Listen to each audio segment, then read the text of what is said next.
Exciting. Money is pouring in, and we want to keep it that way. And I think that's what's going to happen. We have tremendous interest in our country, more than ever before. There's never been anything like it. We're almost at a $4 trillion level, and that's something that's never happened. And I think hopefully it's because of the election on November 5th, but it's also because of tariffs, I suspect, Governor. But I'm thrilled to welcome Louisiana Governor Jeff Landry, a friend of mine for a long time, and to have you at the White House. And we thought this was going to happen, and I said, if you get it signed up, we'll do it at the White House, and you got it all done. I'm proud of you. Not surprised. Executive Chairman of Hyundai Motor Group, Jung-E Sun. Thank you very much. What a great honor. Vice Chairman Jay Chang. Jay, thank you. Hyundai Steel President Soo Gang-hyun. Thank you very much, President. That's big stuff. And former Ambassador Sung Kim. Thank you very much. Great honor to have all of you. Also, and these names are much less difficult for me, but I think we got them right. But this one we will definitely get right. Mike Johnson, our great speaker, and he's been doing a real job. Right, Mike? It's an easy job, isn't it? Oh. House Majority Leader Steve Scalise. Steve, doing all right, Steve. I'll tell you, he went through a lot, and he's stronger than ever. Louisiana Speaker Philip Duvalier. Thank you very much. Thank you very much. Senate President Cameron Henry, State Representative Ken Brass, State Senator Annie Lambert, and Ascension Parish President Clint Cointment. Thank you all very much. Thank you very much. Great honor. Great to have you with us. Today we're delighted to report that Hyundai is announcing a major $5.8 billion investment in American manufacturing.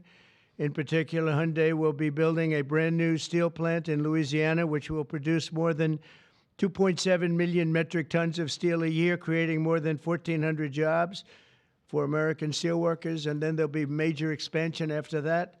This will be Hyundai's first ever steel mill in the United States, one of the largest companies in the world, by the way, supplying steel for its auto parts and auto plants in Alabama and Georgia, which will soon produce more than 1 million American-made cars every single year.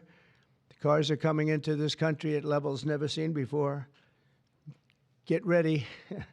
This investment is a clear demonstration that tariffs very strongly work, and I hope other things also, but the tariffs are bringing them in at levels that have not been witnessed.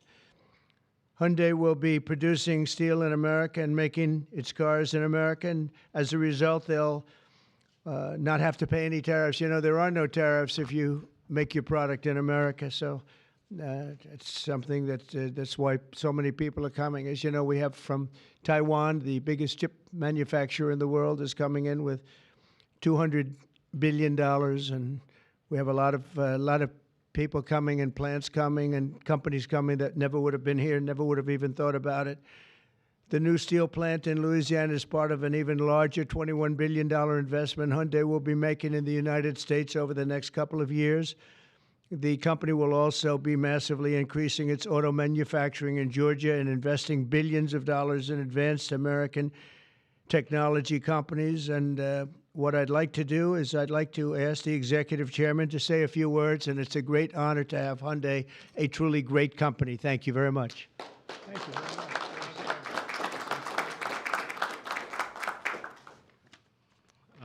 Thank you very much, Mr. President.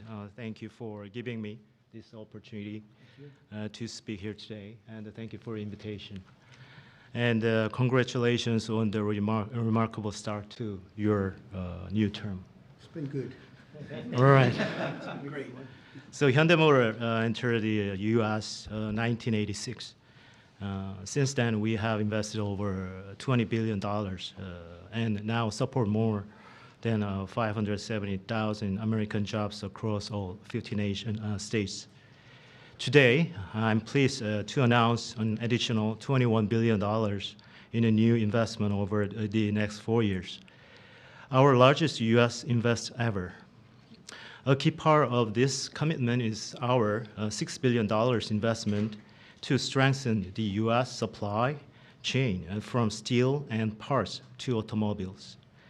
We are especially excited about Hyundai Steel's multi-billion investment in a new facility in Louisiana, which will create 1,300 American jobs and serve as the foundation for a more self-reliant and secure automotive supply chain in the U.S.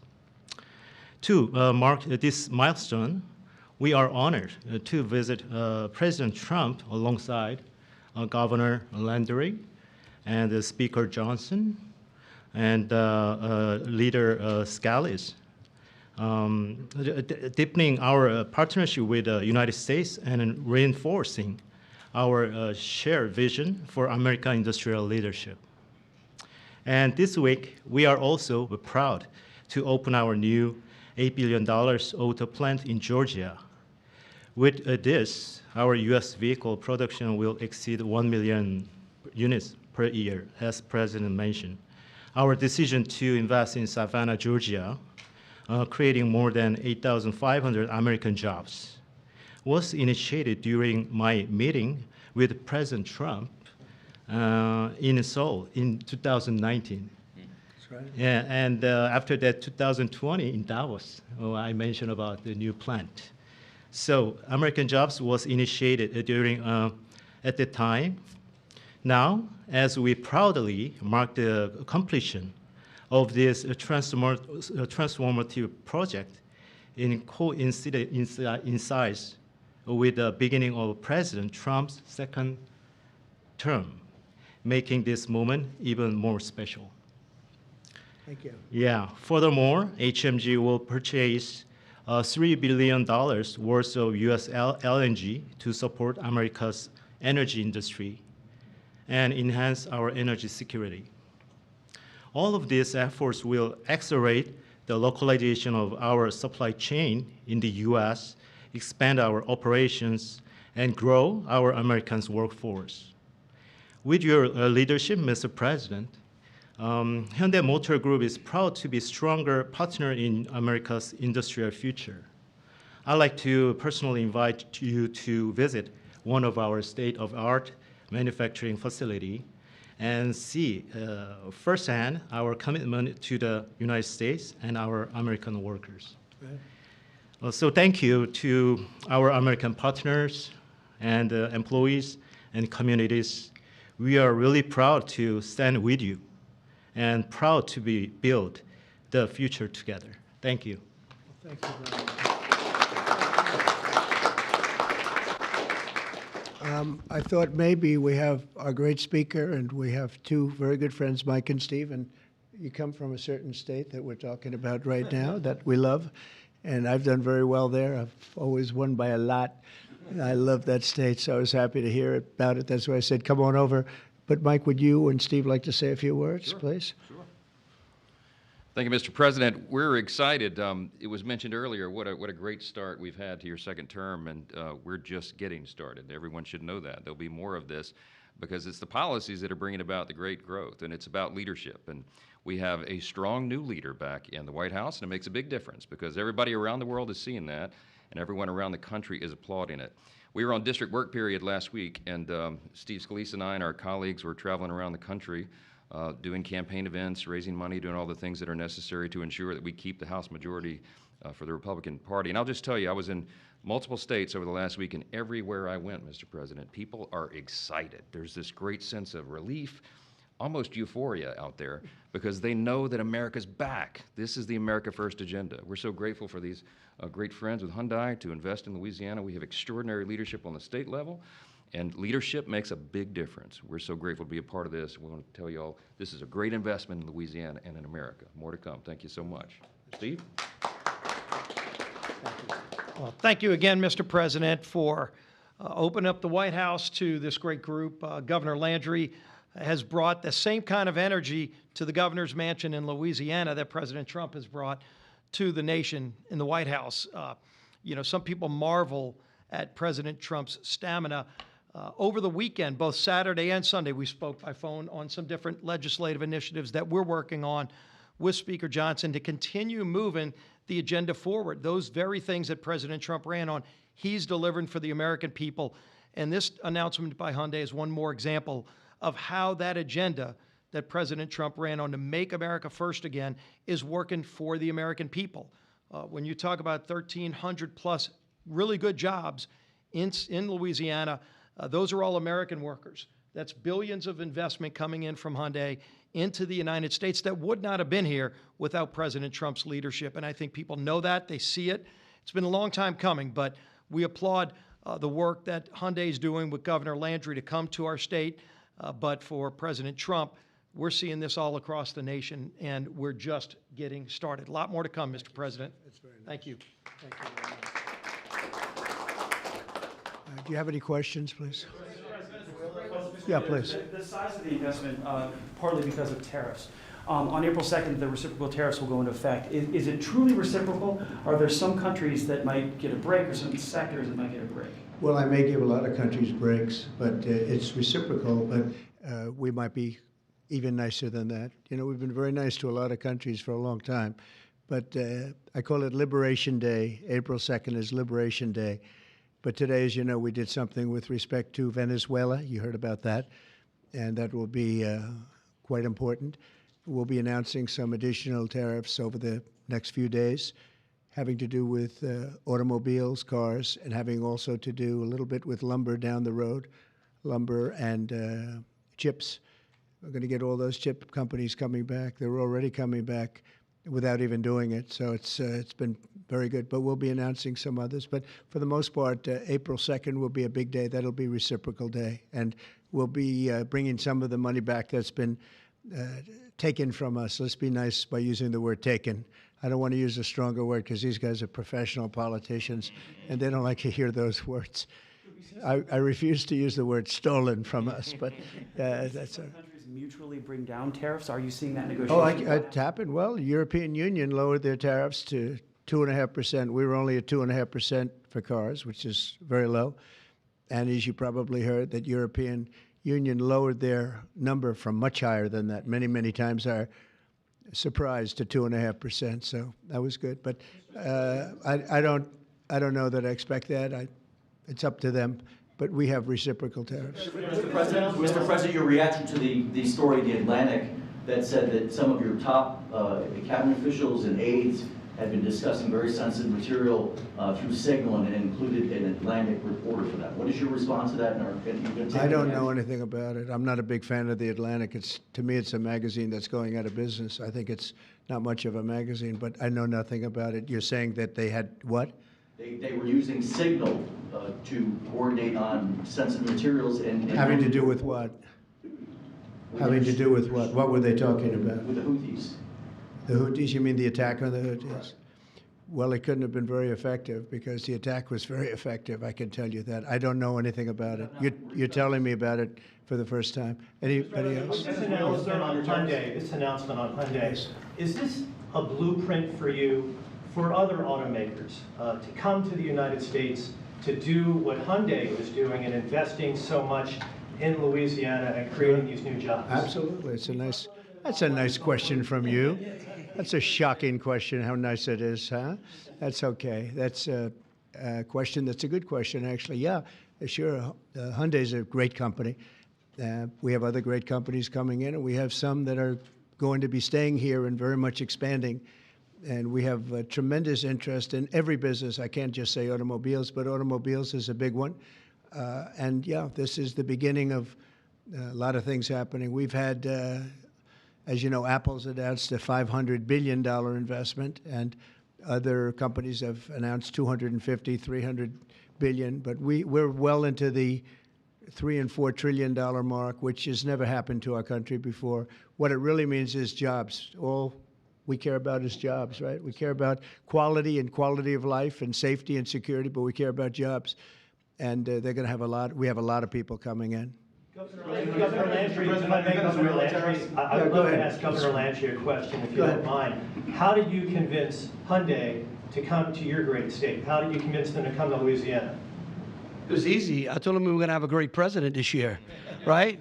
Look, again, I think that this is Americans seeing the America First policy in action, right? It's not just promises, it's about action. And not only and I appreciate their patience, because all last year, many of these legislators, the Speaker and the Senate President, we worked on making Louisiana as friendly for business as the president is making America. We worked on public safety. We worked on educational reform, which the president's been working on. We worked on tax reform, historic tax reform. And what I can tell you is, to echo what the president said, in Louisiana right now, I believe before the summer's over, we'll have $50 billion worth of construction projects going on in Louisiana. That is a record, Mr. President. It has never happened under any other president, under any other administration. And I can only look at the leadership that he has brought, not only to the White House, but to the world as well. And so to have these executives come here and say, hey, we want to invest in America, because for decades now, what Americans have seen is jobs being offshored rather than onshored. And today's announcement is exactly that. This is a message for all America, that this president and their governors out there care about the American worker. Venezuela tariffs, sir. And I have to tell you that if you have any trouble getting permits, which you won't, come see me. I'll get them for you immediately. All right? But you're not going to have any trouble. You know, we had, when I first got involved in this world of politics, when I went down to Louisiana, you know, the two big LNG plants, and they were stuck for 14 years. They tried to get permits, and these were $12 billion and I think $15 billion plants. And they were working on it for 14 years in one case, I think 13 or 14 in the other. And I was able to get them in less than a week. And they were shocked. And probably some consultant got a lot of money for doing it, but nobody spoke to me about it, other than this gentleman at the time. He mentioned it, and he did. They were in very much different positions, but they wanted to see if we could break the logjam. And I got it done. In one case, I actually got it done in one day. And the other case, I didn't do as well. It took a full week. And they built, and they're up, and they're very successful now. That was a long time ago, but we got it done immediately. You'll have no trouble getting your permits, I guarantee. These people you're dealing with are top of the line. Okay? But just in case, call me. On the Venezuela tariffs that you announced earlier today, sir, Yes. you said it's 25% for any country that does business That's right. with Venezuela. If they buy their oil from Venezuela, they have to pay a 25% tariff to do business with the United States. Is that on top of existing tariffs? So, for example, China buys a Yes, lot of that oil. would be a top if existing. 45% That would tariffs mean, on China yep, next week. that's on top of existing tariffs, yes. And so also next week, April 2nd, as you said, Liberation Day. Is that going to be sector tariffs as well as reciprocal tariffs? It's going to be everything, yeah. It's going to be everything, but not all tariffs are included that day. For instance, we'll do some, as you know, we have already done steel and aluminum, and that's at a 25% level. And we are going to be doing automobiles, which you've known about for a long time. We'll be announcing that fairly soon, over the next few days probably. And then April 2nd comes. That'll be reciprocal tariffs. But we may take less than what they're charging because they've charged us so much. I don't think they could take it. In other words, they've charged us so much that I'm embarrassed to charge them what they've charged us. But it'll be substantial.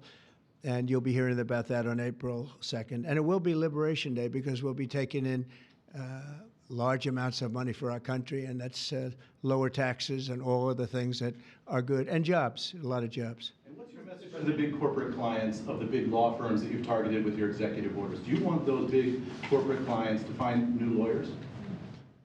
I just think that the law firms have to behave themselves, and we've proven that. We have others that want to make a settlement also. They, having to do with the election and other things, they behave very badly, very wrongly, and I appreciate the one, you know, these are the biggest firms, and they all came back realizing that they did wrong, and that's why they're doing this. So I just think they have to behave. We have to straighten out our country. We have to straighten out our elections. Our elections are very dishonest, very corrupt, and we have to straighten it out. And it's so easy to do it. And we should go to paper ballots. We should go to one-day voting. We should go to voter ID. And just one other thing, proof of a thing called citizenship in the United States. Wouldn't that be nice? How simple does that sound? Proof of citizenship, voter ID, one-day voting, and paper ballots. You know, paper ballots are very secure. They have watermark paper. It's very intricate stuff. It's very technologically advanced, even though it's paper.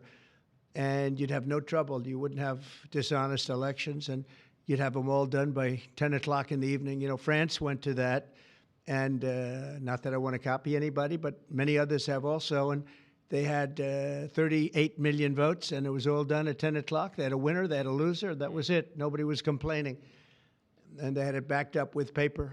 And it's so easy to do. The other thing, you'd save about, this would cost you about 8% of what the machines cost.